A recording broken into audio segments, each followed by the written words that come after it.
क्या होगा अगर पृथ्वी के सारे लोग मंगल ग्रह पर चले जाए। इसलिए मंगल ग्रह पर हमारे लिए जीवन कठिन होता और हमारे पृथ्वी पर जीवन के मुकाबले कई चुनौतियों का सामना करना पड़ता। यह वैज्ञानिक अन्वेषण और मानव विभाग के लिए रोचक और महत्वपूर्ण क्षेत्र है, जिसमें हम मंगल पर जीवन की संभावनाओं का अध्ययन कर रहे हैं। हमारे सौर मंडल में ग्रहों की बात करें तो मंगल सूरज से 14 करोड़ मील की दूरी पर है। सौर मंडल में धरती तीसरे नंबर पर है, जिसके बाद चौथे नंबर पर मंगल है। धरती सूरज से 9 करोड़ मील की दूरी पर है। मंगल ग्रह पृथ्वी से लगभग 5.5 करोड़ किमी की न्यूनतम दूरी पर है। पृथ्वी से मंगल ग्रह पर जाने में 150 से 300 दिन का समय लगेगा, परंतु यह समय यानों की स्पीड पर निर्भर करता है। यदि प्रकाश की चाल से चला जाए तो पृथ्वी से मंगल तक जाने में 3 मिनट का समय लगेगा। मंगल सूरज का पूरा चक्कर 687 दिनों में लगाता है।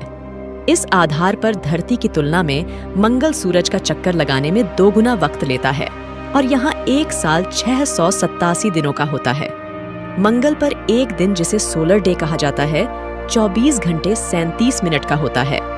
अगर पृथ्वी के सारे लोग मंगल ग्रह पर चले जाए, अगर ऐसा हुआ तो पृथ्वी इंसानों के अत्याचार से मुक्त हो जाएगी।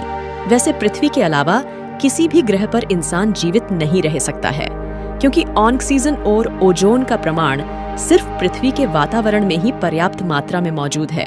क्या होगा अगर पृथ्वी के सारे लोग मंगल ग्रह पर चले जाए? ज्यादातर यंत्रों, उपकरणों को धरती से ही मंगल ग्रह पर जाएगा। अब मंगल ग्रह पर ट्रक का निर्माण तो नहीं हो सकता। मंगल की सतह पर मुश्किल है। मंगल ग्रह पर कुछ भी बनाना, उत्पादन करना या लंबे समय के लिए कॉलोनी बनाना एक बेहद महंगा प्रोजेक्ट होगा। सबसे ज्यादा जरूरी होगा मंगल से खनिज निकालना। इन्हीं खनिजों से ही कॉलोनी बनाई जा सकती है। सूरज नीला व पृथ्वी लाल दिखता। हमारे आसपास के वातावरण बिना नमी के बिल्कुल भूरे रंग का होगा। पृथ्वी के 10 गुना तेजी से आंधी चलती होगी। पृथ्वी पर 60 किलो का आदमी मंगल में मात्र 24 किलो का रह जाएगा। दिन में कड़ाके की गर्मी व रात में खून जमा देने वाला ठंड पड़ेगा, और यह हर रोज होगा। पृथ्वी में हम कार्बन डाइऑक्साइड को ग्रीन हाउस गैस मानते हैं, पर मंगल ग्रह में ऑक्सीजन को ग्रीन हाउस गैस माना जाएगा। मंगल ग्रह की ग्रेविटी अलग है। वहाँ वायुमंडल भी नहीं है, पानी का भी अता पता नहीं। तो इसका मतलब इस सारी चीजों को कृत्रिम रूप से बनाना पड़ेगा। मंगल ग्रह पर कॉलोनी बसाने के लिए सबसे जरूरी है पानी। यह मंगल ग्रह पर मौजूद बर्फ से हाइड्रेटेड खनिज से निकाला जा सकता है। पानी की मौजूदगी से ही खेती बाड़ी हो पाएगी। तभी मंगल पर रहने वाले लोग खाना पीना कर पाएंगे। इसके अलावा बर्फ से हाइड्रोजन निकालकर उसे रॉकेट के लिए ईंधन के तौर पर इस्तेमाल कर सकते हैं।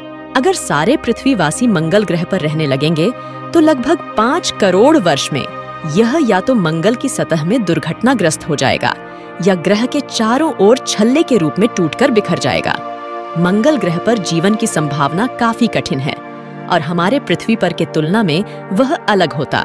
मंगल ग्रह पर कुछ मुख्य विशेषताएं हैं जो हमारे जीवन को कठिन बना देती। वायुमंडलीय दबाव, एटमॉस्फेरिक प्रेशर। मंगल ग्रह पर वायुमंडलीय दबाव पृथ्वी से काफी कम होता है, जिसका मतलब है कि हम बिना उपयुक्त सुरक्षा के बिना, बाहरी धारणा के बिना नहीं रह सकते। अदृश्य जीवन के लिए कमी, लैक ऑफ विजिबल लाइफ। अब तक के वैज्ञानिक अन्वेषणों के बावजूद कोई साकार जीवन की पुष्टि नहीं की गई है।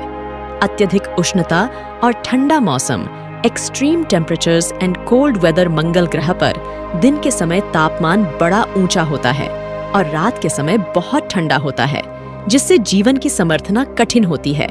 जल की कमी, लैक ऑफ वाटर। पानी मंगल पर मौजूद है, लेकिन यह अत्यधिक खड़ा पानी नहीं है और उसे प्राप्त करने के लिए कठिनाइयों का सामना करना पड़ सकता है।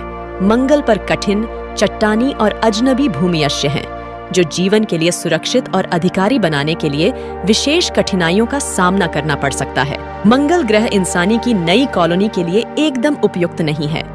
इसीलिए इंसानों को सौर मंडल से बाहर किसी रहने योग्य बाहरी ग्रह एक्सोप्लैनेट्स की खोज करनी होगी। एक्सोप्लैनेट्स के साथ दिक्कत ये है कि बहुत दूर होते हैं। अभी तक इंसानों ने किसी बाहरी ग्रह पर अपना स्पेसक्राफ्ट नहीं भेजा है। नासा द्वारा भेजे गए वॉयेजर 1 और वॉयेजर 2 को सौर मंडल से बाहर जाने में 35 और 41 साल लग गए। तो सोचिए सौर मंडल से बाहर आने जाने में कितना समय लगेगा। आई होप कि आज का वीडियो आपको पसंद आया है, तो हमारे YouTube चैनल ग्लोबल थिंक को सब्सक्राइब करना ना भूले, लाइक और शेयर करना ना भूले। अगली बार मिलेंगे ऐसी ही इंटरेस्टिंग वीडियो के साथ। Thanks for watching.